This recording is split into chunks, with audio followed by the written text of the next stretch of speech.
OpenAI is at it again. They dropped a brand new model family they were literally not allowed to release for 2 weeks. And that's because the government made them sit on it. And the day before that, they quietly changed how you talk to ChatGPT completely. Like you can cut it off mid-sentence now and it just rolls with it. So yeah, we got a lot to cover. Let's get into it. So just real quick, I'm Braxton, and I take all the AI news from the week and boil it down to the stuff that actually matters for you. I'm not here to bury you in benchmarks and coding scores. I care about what's actually going to make a difference in how you use this stuff day to day. And this week, that's basically two things, both from OpenAI. So let's start with the big one. On July 9th, OpenAI released GPT 5.6. And the first thing you need to know is they finally killed the confusing names. There's no more GPT 5.5 Turbo High Mini whatever. Now it's just 3 tiers, and honestly, it's kind of elegant.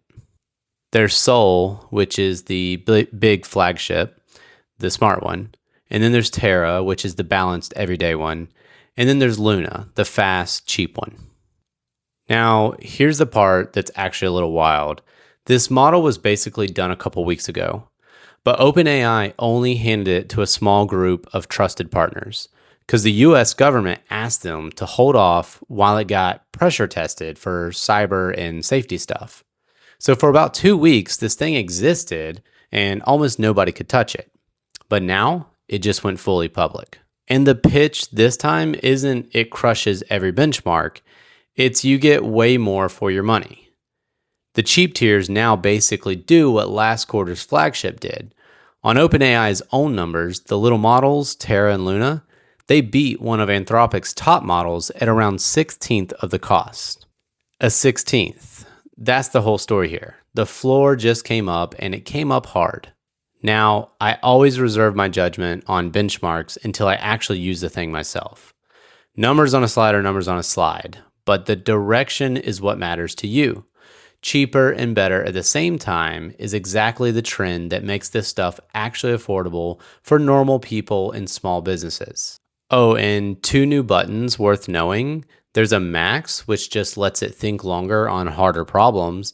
And then there's an Ultra, and this one's kind of cool. Instead of one AI working your problem, it spins up 4 of them in parallel to hit it from different angles. Then it combines the answers. You can think of it like getting a second, third, and fourth opinion automatically. Now, the Ultra is only on the paid plans. So one honest caveat, because accuracy matters on this channel, this is not the undisputed best at everything. On the hardcore coding test, Anthropic's models are still on top. So if you're a developer, don't let the headlines tell you Soul just won coding, because it didn't.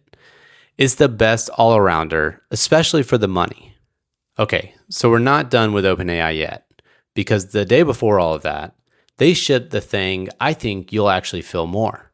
It's called GPT-Live, and it's a whole new voice for ChatGPT. Let me show you what I mean. Hey, Chat, how are you doing?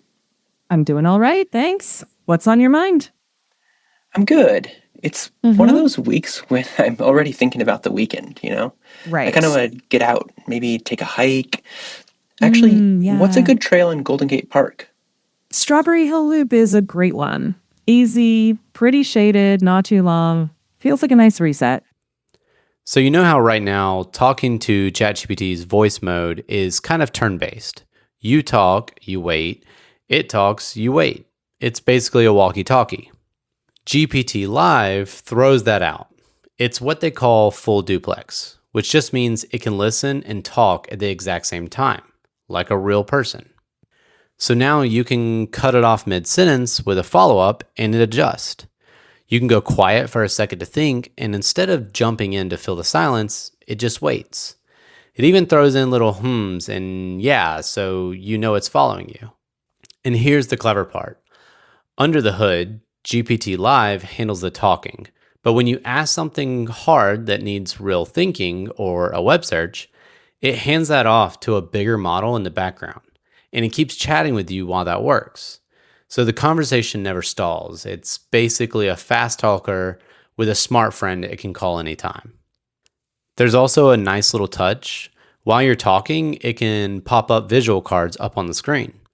So you ask about the weather and it'll show you the forecasts, stocks, sports, a map of spots nearby. It shows it instead of just reading numbers at you. Now, who gets it? Well, this is rolling out globally right now. So iPhone, Android, and the website. If you're on a paid plan, you get the better version. So you get GPT-Live 1. If you're on the free plan, you still get it. You just get the lighter mini version. So basically, everybody gets an upgrade here, which is great. I haven't gotten to properly hammer on it myself yet, so I'm holding my real verdict. But on paper, this is the biggest change to how voice actually feels since they launched it.